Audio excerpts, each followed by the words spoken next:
நாங்க மீன் பிடிக்கணும், முடி வெட்டணும், கூலி தொழிலாளியா இருக்கணும், விவசாயம் விவசாயமா இருக்கணும். என் வீட்டு பிள்ளை என்றைக்கு டாக்டர் ஆவறது, என்றைக்கு எம்டி ஆவறது, என்றைக்கு எம்எஸ் ஆவறது, என்னைக்கு ரேடியாலஜி படிக்கிறது?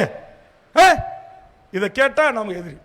என் தமிழ்நாடு தாய்நாட்டின் தலைநகரம் சென்னையிலேயே தேர்வு சென்றை என் பிள்ளை செல்வங்களால் கண்டுபிடிக்க முடியாத டிராபிக் நெருக்கடி, இட பிரச்சனை இருக்கின்ற போது, மொழி பிரச்சனை இருக்கின்ற போது, எங்கே இருக்கிற மும்பையிலும் கர்நாடகத்திலும் கேரளாவிலும் சென்று என் தமிழ் மாணவ செல்வங்கள் நீட் தேர்வை எழுத வேண்டும் என்று ஒன்றிய அரசு உத்தரவு போட்டு நடைமுறைப்படுத்திய போது தமிழ்நாட்டில் 156 கட்சியுடைய தலைவர்கள் போராடவில்லை. போராடியது தமிழக வாழ்வுரிமை கட்சியும் வேல்முருகனும் தான் போராடினோம். போராடினோடு மட்டுமல்ல, உள்ள பூந்து அடிச்சு நொறுக்கி கொஸ்டின் பேப்பர்லாம் கைப்பற்றி வச்சுக்கிட்டு சொன்னோம், என் மாணவ செல்வங்கள் திரும்பி வருவதற்கு. அப்படி ஏறியதுக்கு போயிட்டான், போனவன் ஃபிளைட்ல வர வைக்கிறதுக்கு டிக்கெட் காசு நீ தான்டா கொடுக்கணும்னு, ட்ரெயின் டிக்கெட் போட்டு தான் ட்ரெயின் காசு நீ தான் தரணும்னு.